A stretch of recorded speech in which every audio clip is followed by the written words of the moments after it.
Good evening and welcome to this week's edition of Behind the Headlines, and in this programme we will be discussing how the fatal shooting of a 17-year-old teenager of Algerian descent in Paris has led to the worst riots in France for almost 2 decades. We've seen literally 9,000 vehicles being burnt, we've seen schools being burnt down, we've seen government, local authority buildings also being torched, and we've also seen that French authorities have deployed 40,000 police officers to calm the violence on the streets across France. So we'll be asking, has multiculturalism in France failed, and is this the price that the West is paying for abandoning our Judeo-Christian heritage? Regan, it's great to have you join me again for Behind the Headlines as we discuss how France is literally on fire right now. It's good to be here, Simon. Housing estates, schools, libraries, other public buildings have been torched, raided.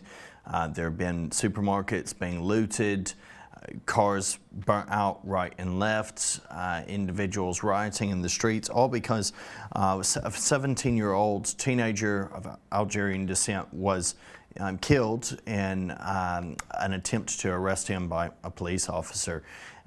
I think it's important to just understand, and we'll be talking about this in this program, some of the cultural elements behind what's going on to assess this from different angles. It's not as clear cut as we would like it to be on any side in particular, but we need to recognize the gravity of the situation and certainly above all be praying for France and its people for peace there. There have been 45,000 police officers deployed, overnight curfews enacted, and there's growing pressure on President Macron to call for a state of emergency. So far, the damage of these riots has been over 1 billion. It's cost the French government over 1 billion pounds at this stage. So it's wrecking the country in more ways than one.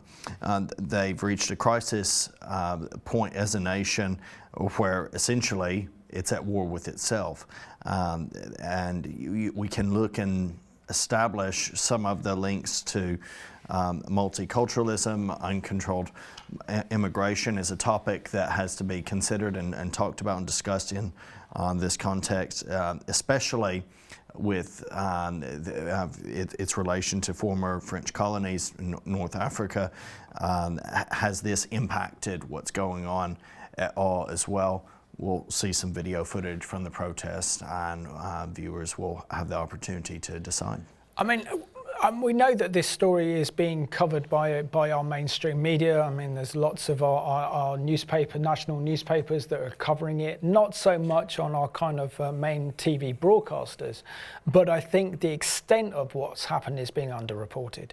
The fact that we've seen these riots spread right across major cities in France is astonishing, particularly Paris, and Marseille, Lyon, and other parts of France, particularly where there's large kind of Muslim populations, those made up of kind of North African descent, are seen to be where we see most of the violence, and also the looting of Nike stores and Louis Vuitton stores in Paris as well. And there's just such an element of lawlessness behind these the riots that we're seeing now. In some sense, we're actually dealing with a very similar situation that we saw back 3 years ago with the George Floyd incident in the United States that led to the birth of the BLM movement, Black Lives Matter movement, and the riots that ensued afterwards are very, very similar to what we see here. But I think the difference between the United States and what's happening in France is there is an Islamic component to this that is not really being broadcast in our mainstream media.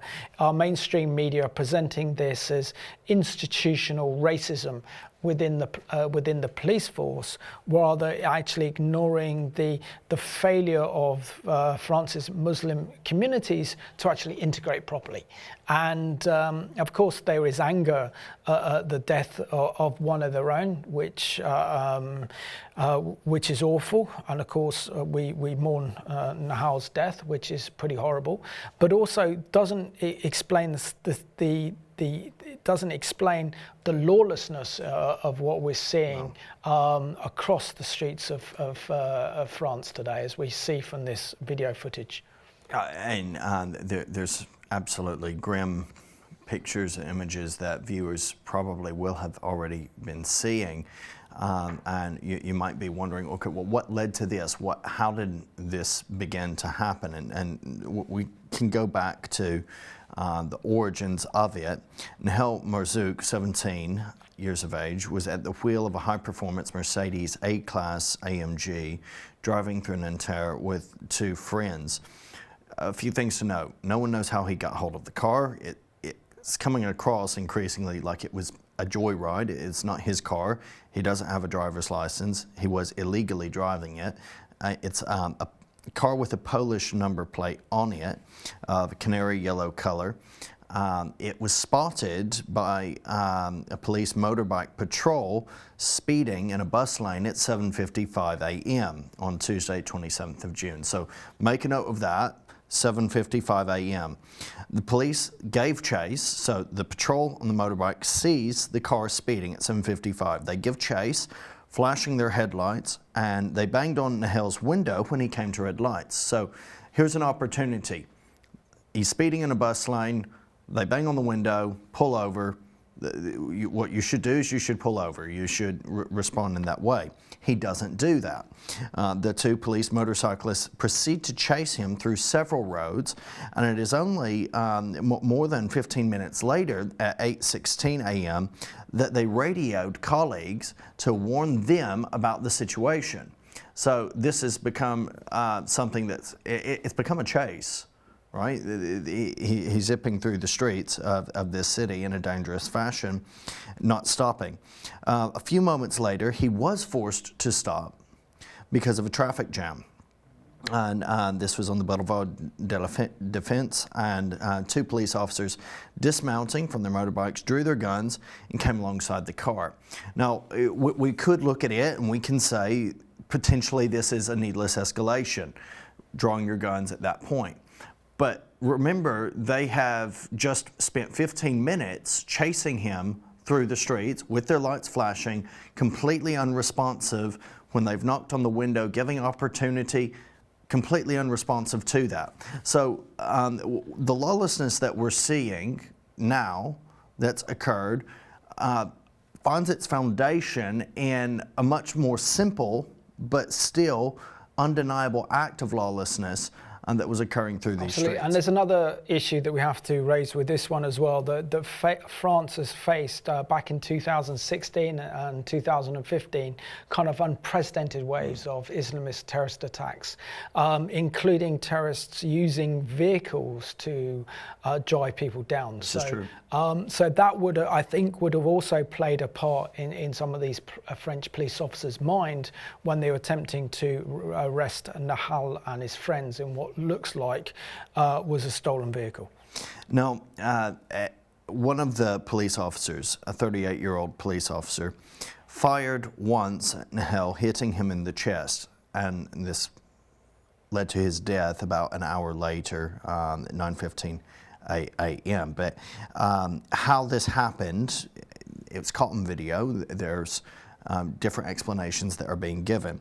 Lawyers for the police officer involved claimed that he had been leaning on the bonnet of the car when it suddenly lurched forward.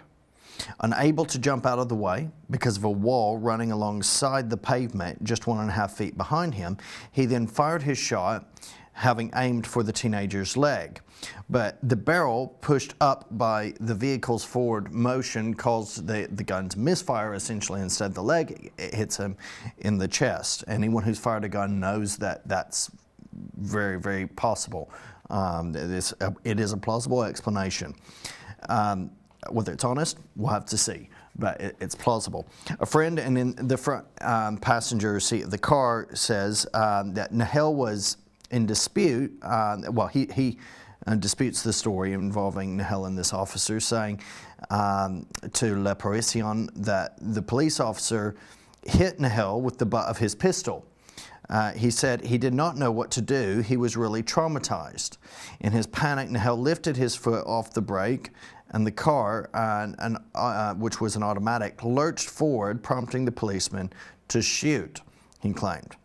And the car traveled forward for a few meters then before crashing into the side of the road in Place Nelson Mandela at 8:19 a.m. So this is more than 20 minutes. It's 26 minutes after the car was initially spotted dangerously speeding through a bus lane, 25 minutes after opportunity was given to stop, after that opportunity was denied. Now, despite the attempts by the policeman and fire brigade who arrived 2 minutes later to revive Nahel, he very sadly died of his injuries at 9:15 a.m. The police officer, this is critical, okay, because we need to let law run its course. And we do have to recognize he acted in such a way that has been deemed out of keeping with his official responsibility. He escalated the situation to a degree that he is now being charged by the law with voluntary homicide, and he is remaining in custody. So we can say this situation would never have happened had Nahel not acted in the way that he acted, and his friends alongside him, I do believe, bear some culpability for this. At the same time, that does not excuse any malpractice, real or perceived, we'll discover as the law runs its course, by the police officer, whose name was leaked, his wife and son now being put under police protection after receiving further lawless escalation of this, death threats. So the whole thing, Simon, is a tragedy. The whole thing is just filled with different individuals, sinful individuals, acting in particular ways, unhelpful, escalating, leading this to the chaos that we're seeing now around France. No, absolutely. And of course, during the second night of violent protests, late on Wednesday, the 28th of June into early Thursday, young people clashed with the police in Nanterre, which is at the epicenter of where this all happened. It's also a working class district of Paris, where the shooting took place, setting cars on fire, burning rubbish and throwing fireworks. Nearly 200 people were arrested and 170 French police officers were injured, leading to Gérald Darmanin, the Interior Minister, to announce the deployment of 40,000 police officers across the country to ensure that a night of intolerable violence against symbols of the Republic, town halls, schools and police stations was not repeated. Even President Macron took measures to restore calm. Anger over the shooting of Mr. Merzouk grew, and on Thursday night protesters had burned 2,000 cars and damaged nearly 500 buildings in dozens of cities across France. So, I mean, essentially what we see here is a horrible situation, as you've outlined, with the death of Nahel and the fatal shooting of Nahel then led to unprecedented riots, spontaneous riots emerge all over France, with the burning of cars, torching of schools and local authority buildings, and a whole series of mass looting in Paris as well. And the only word that you can actually describe of what's happening as France is set alight is nothing but unashamed, unabashed lawlessness. One mayor in a town to the east of Paris has told the BBC that within days we were in hell, is what he says. What's happening now is the result of years of weakness from politicians and decisions that have not been taken. It's a problem of authority because these rioters don't fear justice. They may go to court, but they come home a few hours after trial simply because we don't have enough places in jail in this district of Paris. We cannot support this kind of weakness from the state. It seems, he has highlighted, that based on footage. The culprits are mostly teenagers ranging between 14 and 16 years of age, and he also highlights parental responsibility for this. And in Nahel's situation, you can look at his own life, and you can, to some degree, say that there's a tragedy of it's not a tragedy of the state. It's not a tragedy just of himself and his own lack of responsibility, but a lot of these actions find themselves rooted in upbringing or lack thereof. And he was the only child of Moina, who had grown up a few miles south of Nanterre in Suresnes, working class district of Paris, where her parents had settled after moving to France from Algeria. His mother and father divorced when Nahel was a toddler, and she raised him as a single parent. This is something we see repeatedly across the world, where you have fatherless homes. These challenges, if there's not a vacuum that's filled with something else, with something that's good, with gospel hope, so often this is where it leads. If there is not a sense of law and order in the family, then this can happen where it extends beyond, and it's just a tragedy. He did go to college, Jean Parin, a technical school, but had discipline issues. So this goes back. He skipped classes regularly. He did earn some money by delivering pizzas. His family claimed that Nahel did not have a criminal record in their interviews with French media, but he did have his run-ins with the police, drug-related issues, driving without a license on false number plates. So one wonders, okay, does he have a criminal record or does he not? I mean, this is all, to some degree, on record. If he's being let off, that's also a problem of the authorities in letting him off.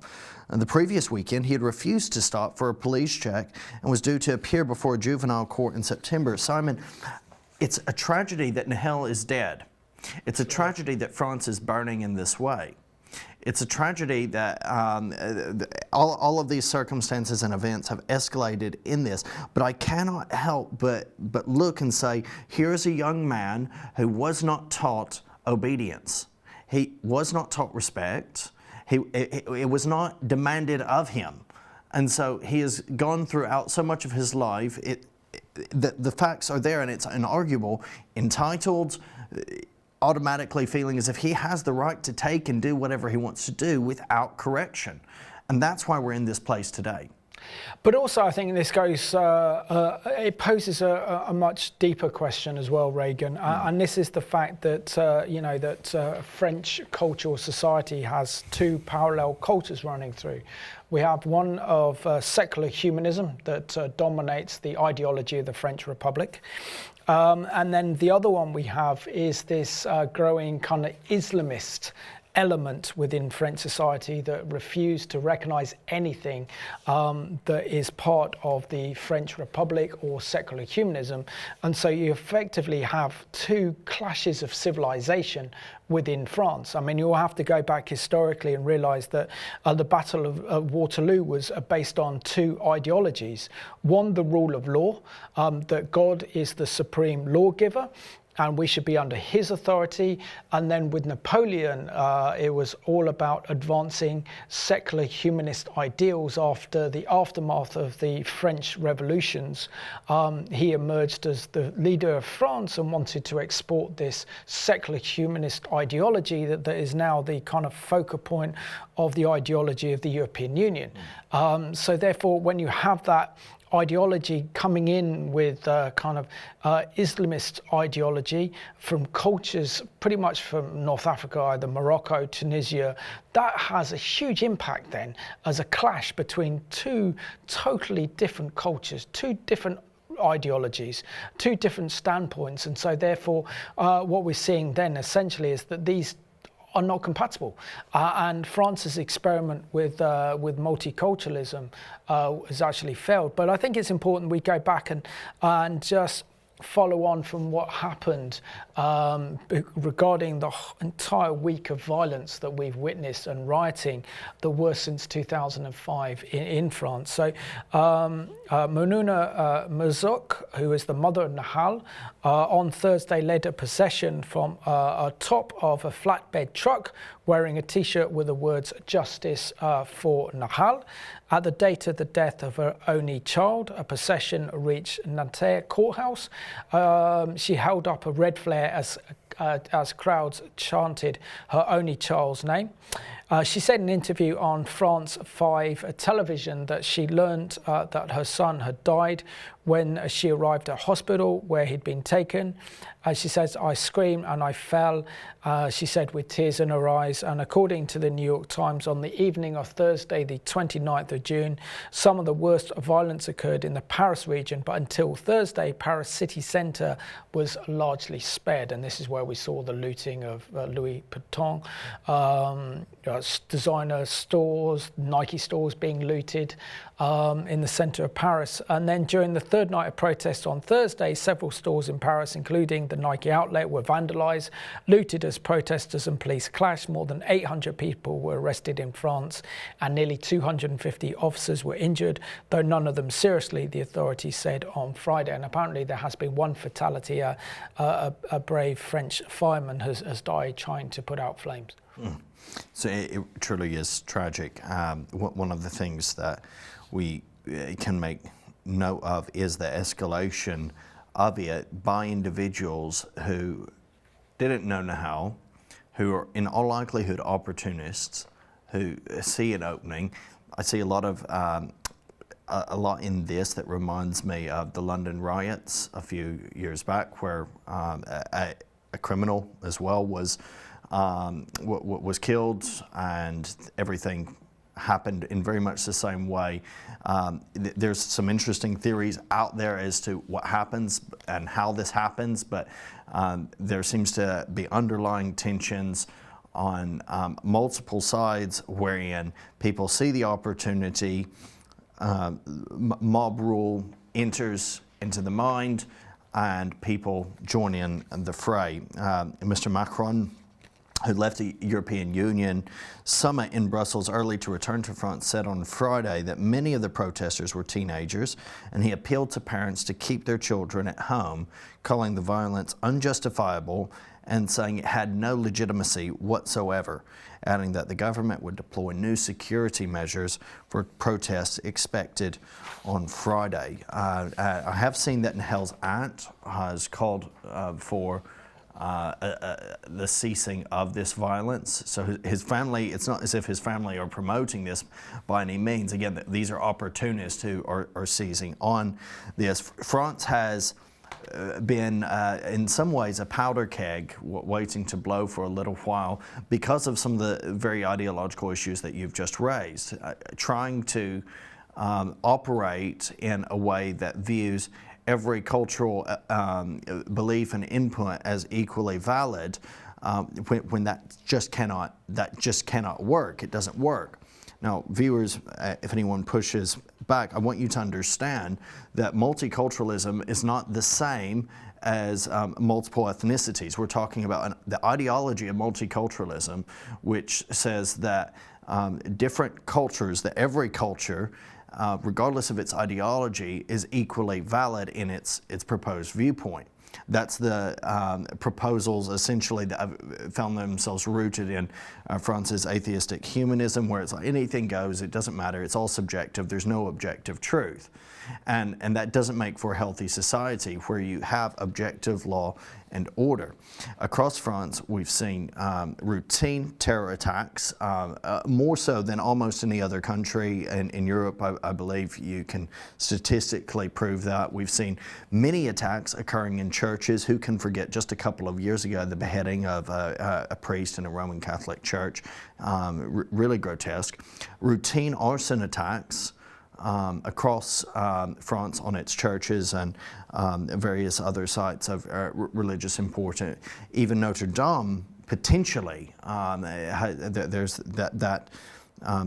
a theory that says that Notre Dame is one of those many arson attacks. Not 100% certain, but that's a theory definitely.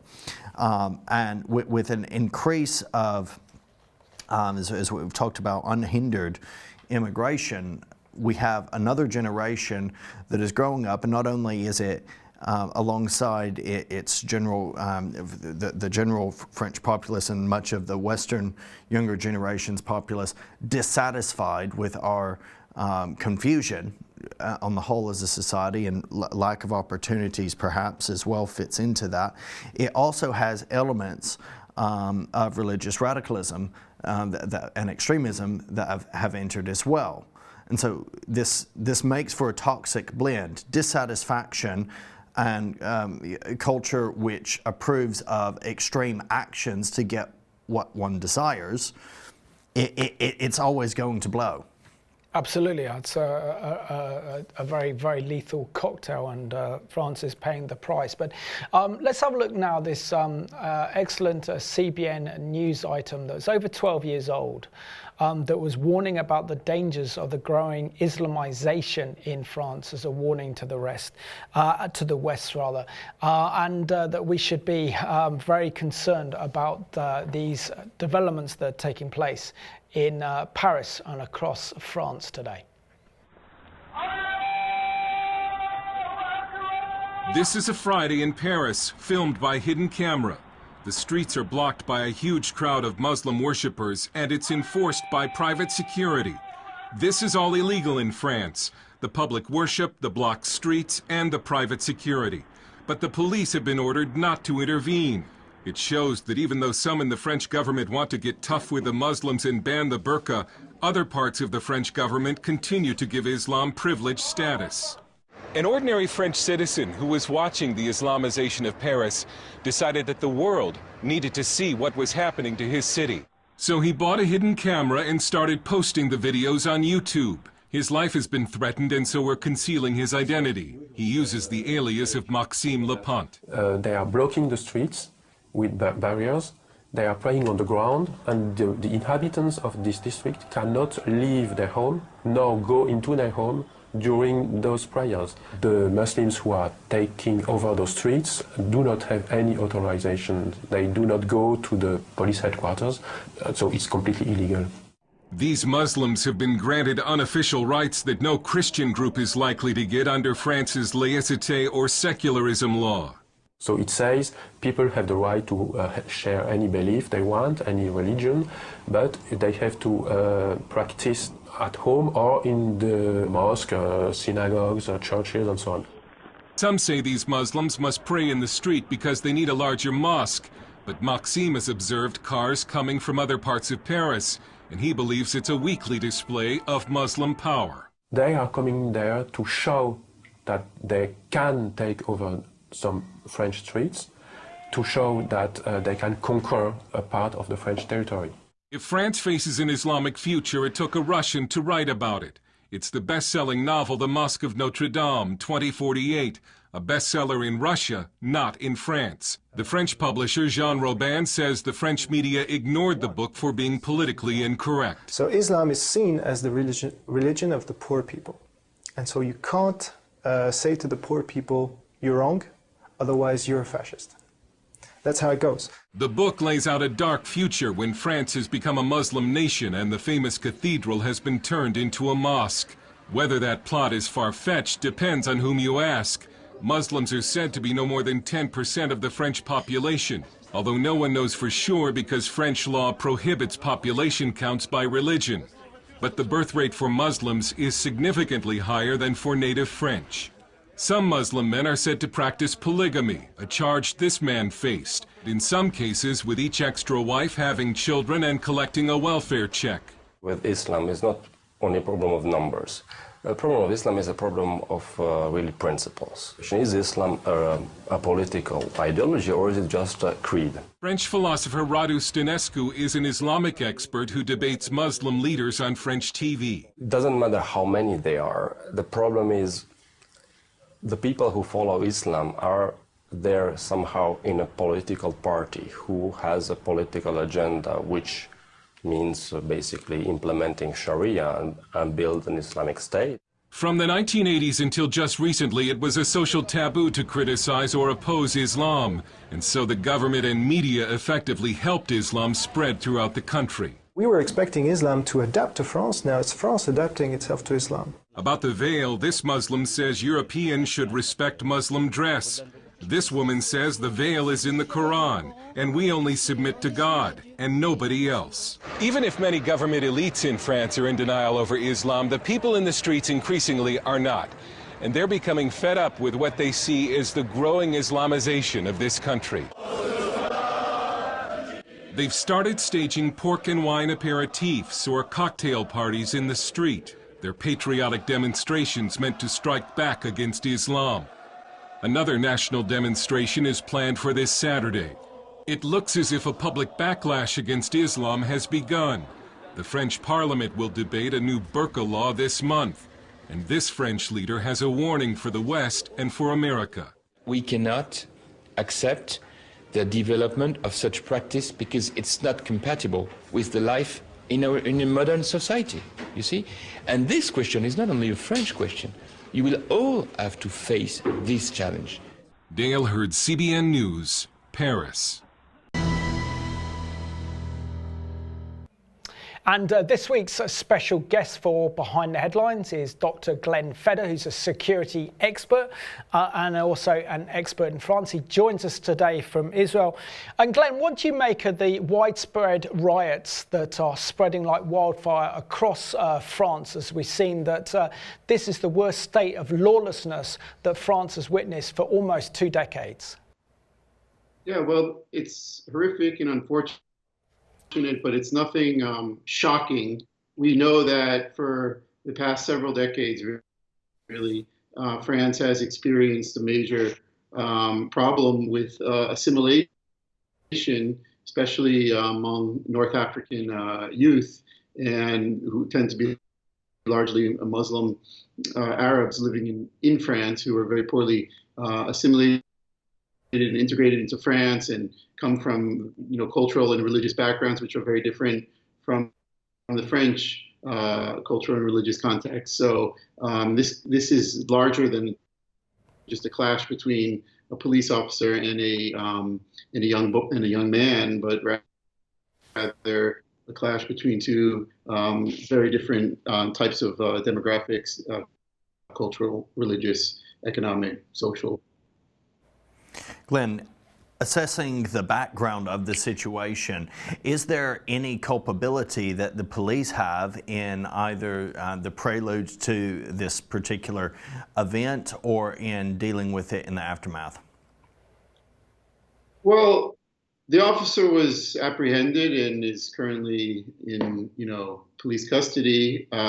Certainly didn't follow the protocol, so there was no excuse for his actions in the same way that, there was no excuse for what happened to, what the police officer did to George Floyd, which has strong parallels with this incident in some ways. But of course, the aftermath is really very telling, because that really shows how, the aftermath is very much unrelated to simply this act of injustice, but shows a much larger kind of social rift between North African immigrants, largely North African immigrants, and the rest of French society.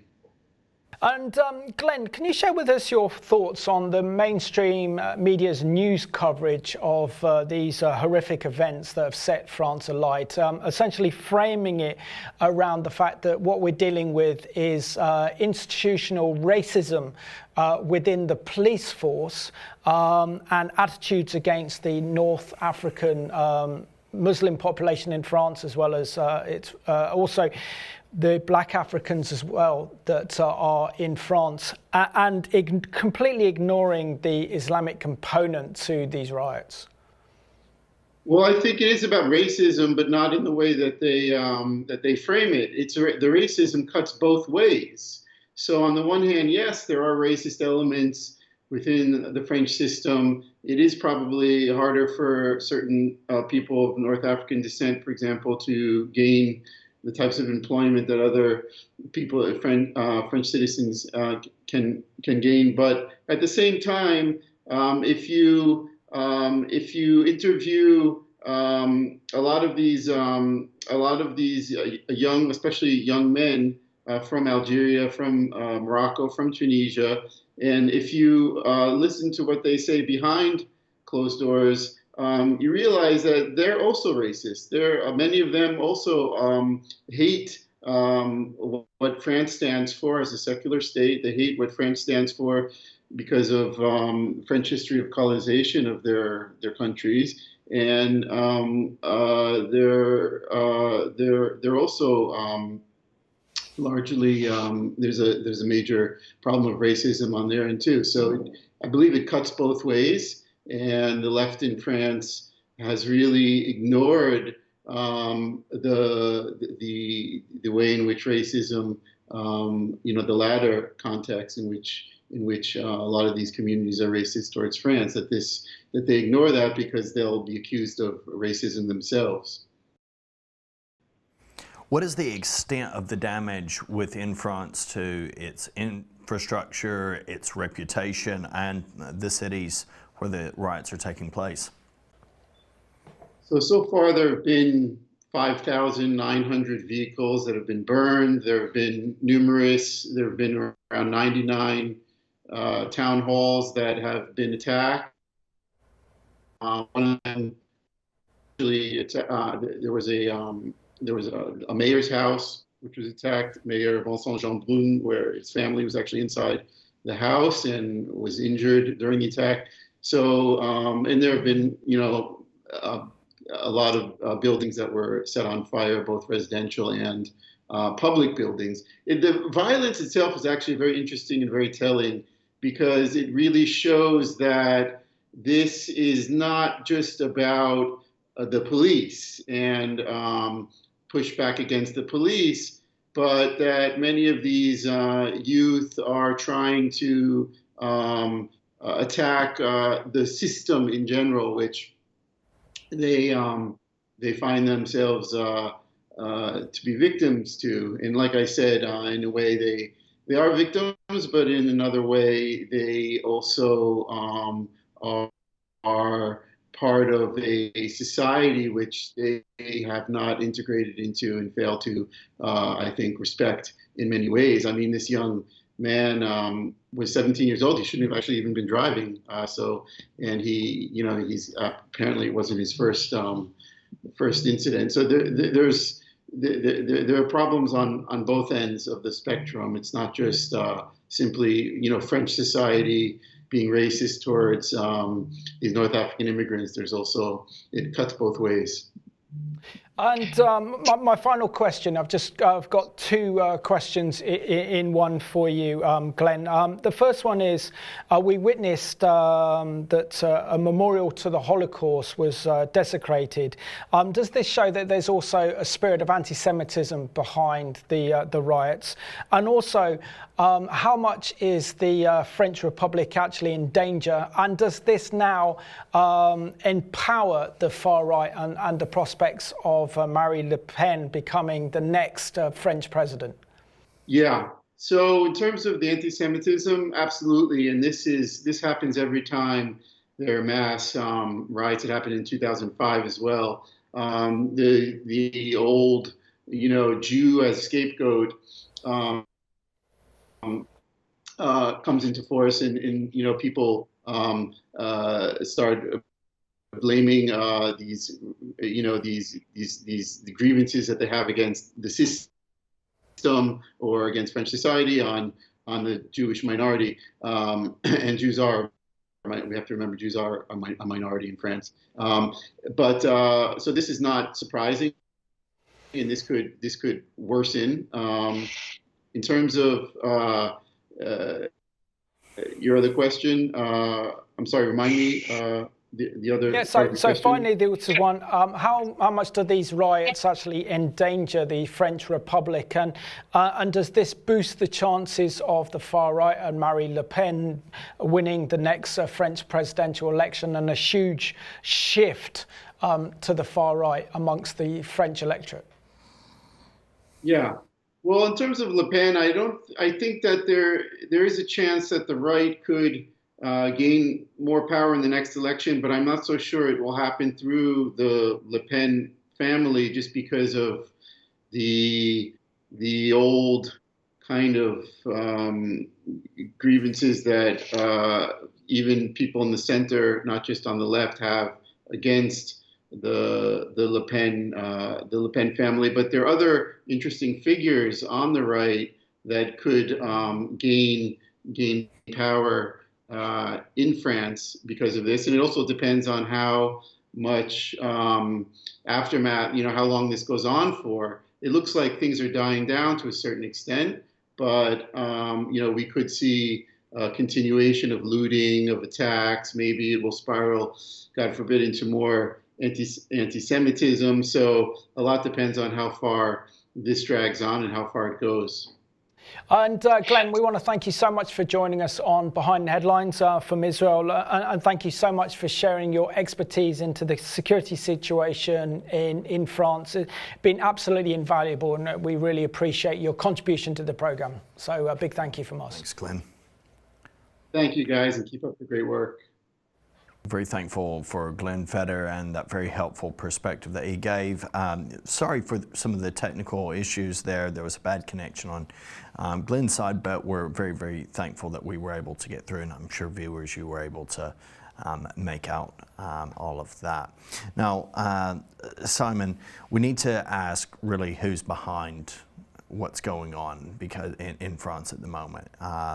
There's a lot of culpability that's being placed upon the police, perhaps for allowing it to escalate. A lot of the mainstream media outlets have primarily blamed the French police for the violence by saying that they are institutionally racist against black people and Muslims from North Africa.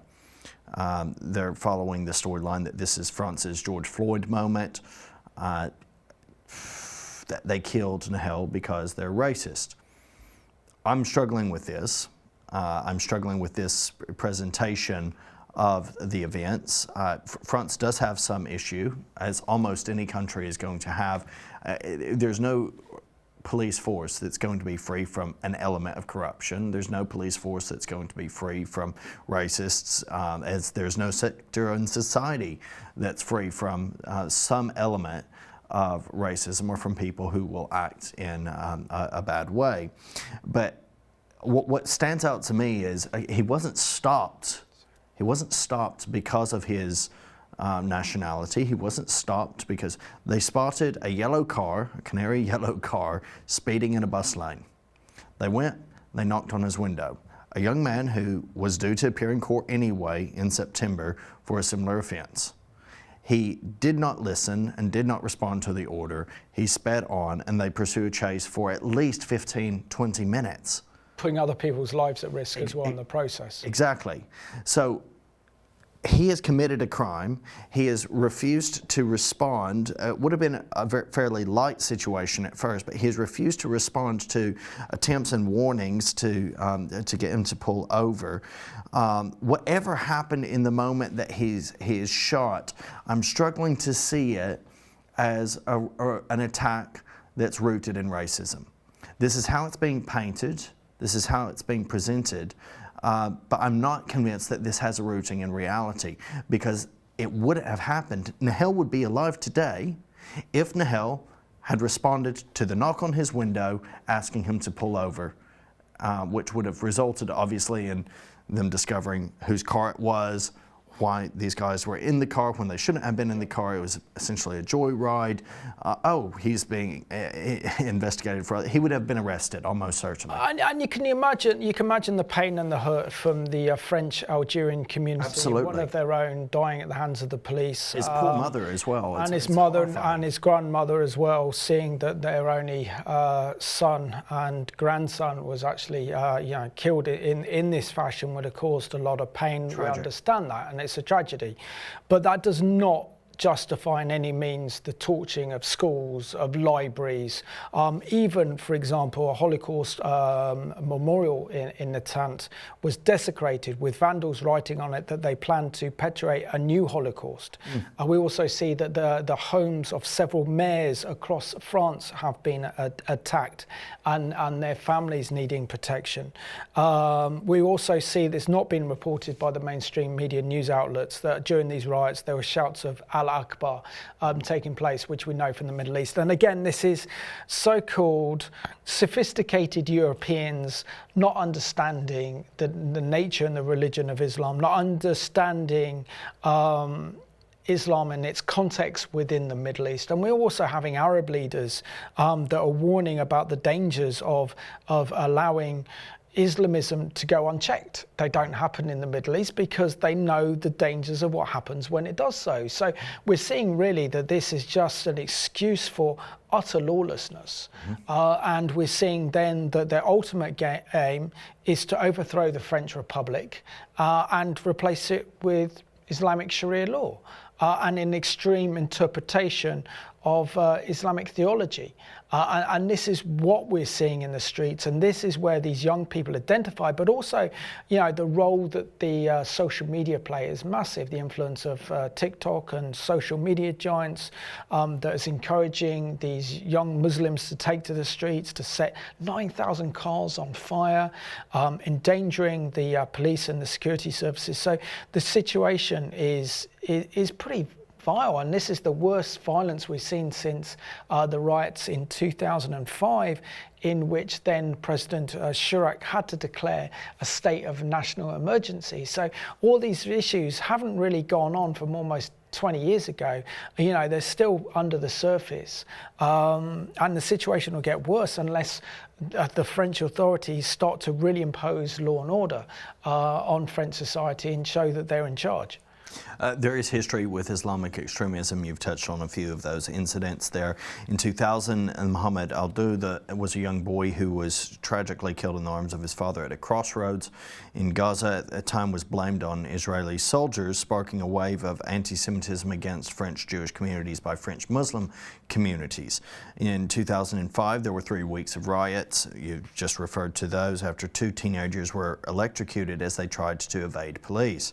2012 witnessed the murder of a Jewish rabbi and his family in Toulouse. 2015, Charlie Hebdo massacre and the Bataclan attacks were back-to-back massacres essentially in France. 2016, we saw mass killing on the promenade in Nice, and there have been other attacks here and there that we've already referenced since, arson attacks and whatnot. But Emmanuel Macron has blamed video games for teenagers rioting in the streets after the shooting last week, which is interesting. I think it is, looking at video games in this particular way, you can say, is there impact? Are these violent video games, Grand Theft Auto series, whatever, along those lines, are they in some way influencing and normalizing a violent pattern of behavior in young impressionable minds? Almost certainly, because they're picking up, they're learning things. I saw one video, Simon, of someone driving, it was a very expensive car, through the doors of a Lidl, the discount shopping center, and a group of people going in, to loot the Lidl store. Now, that sort of thing would be what you would see in a video game like Grand Theft Auto. So is it influencing behavior in an educating sense? Is it showing them what they can do or what might be possible in certain scenarios? Absolutely. But is it to blame? I can't say that it is. But surely the parents are to blame as well. Absolutely. For actually saying that their children need to be in. Do not go out onto the streets and convict violence, because then you could be arrested and having a criminal record for the rest of your life. Parents have control of 16, 17-year-olds. And safety as well. and the safety element, that they are actually putting themselves at risk as they have massive confrontation on the streets of Paris. What's also interesting is this article that I found in The Spectator, saying that these riots pose a national security threat that could spark a civil war. And according to John Aquila, writing in The Spectator, says, but a growing chorus now evokes an unmentionable potential consequence, civil war. Of most concern is that these voices include groups with first-hand acknowledgement of the state of the country, the police, the army, and domestic intelligence. He said on Friday, following 3 days of violence, nationwide rioting, arson, looting, attacks on police stations, town halls, and even politicians, two of France's police trade unions that speak for 90% of the 150,000 strong force published a warning to the political class. Their communique declared that they can no longer put up with the diktat of these violent minorities, and they called for combat against the vermin. They demanded that all means be put in place to restore immediately the rule of law, and declared that we are at war. They went on to warn that the government that will not, if they do not take action, if concrete measures are not taken to legally protect police officers charged with the manslaughter of the Algerian youth that sparked the turmoil. The leftists condemn this as a threat of sedition. The head of the Greens call it a call to civil war. The Interior Minister studiously avoided journalists' questions. He fears too extreme, that the police will take matters in their own hands when dealing with the rioters, that they collectively stand down and they contractually have the right to do. But go back to April 2021. This is the most significant aspect of his article. He says, back in April 2021, in the wake of Islamic terrorism and the Gilets riots, 20 generals, 100 mostly retired senior officers, 1,000 military personnel signed a strident letter in the right-wing French weekly Valeurs and addressed the president, the government, and the parliamentarians. It began with this: "The hour is grave. France is in peril. Several mortal dangers threaten it. That its members of the army would not stand idly by whilst French values were trampled by anti-racist doctrines, no-go areas and mob rule. It appears for honour to be restored to our rulers and warned of the disintegration of French society as a result of government policy. There is no time for prefabrication. If not tomorrow, civil war will put an end to the mounting chaos, and the deaths whose responsibility will be yours will be counted in their thousands." The the person who wrote this letter put the true signatures at 10,000. And I think that explains that possibly the French Republic is on the verge of civil war, and that the army, the police, and French intelligence could step in, which could result in the deaths of thousands of people. There's a couple of things to consider here. There's the reality of the parental responsibility in the lives of the young people who are engaging in the violent, seditious activities. At the same time, 16, 17-year-olds, if they've not disciplined them and trained them up in that way to this point, is it really likely that they're going to be able to hinder them in any way going forward? I question that. I think the time has passed. The riots, though, that we're seeing, that there are two extremes here of far right and far left. It's driving some on the far left to say almost as if, well, this is what we get because we have institutional racism, and, you know, can you really blame them? And it's just adding fuel to the flame, so to speak. It's not recognizing that there is a fundamental problem in France and its society as a whole.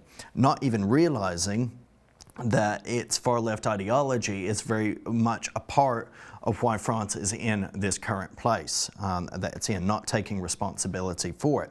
On the other side, this does provide a massive boost to the far right. That's like, see, look, we told you so.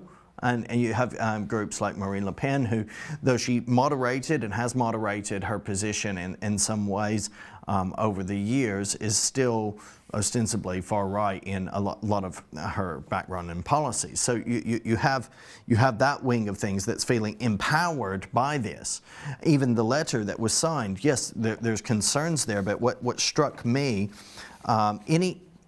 Simon, any language that is dehumanizing to anyone, regardless of where they are, automatically causes me to go back to kind of some of the far right terminologies of past groups. Like well, they're not always far right, but they're increasingly, like Nazi groups are now framed as far right. They're actually a very leftist sort of an initiative. Cambodia is the same, that would speak of vermin or rats, or they would look at those they were against, those who may have been against them in their mind, in a dehumanizing way. So the behavior that we're seeing is completely out of order. The dehumanizing language, though, points to some underlying problems that are also provoking the other side.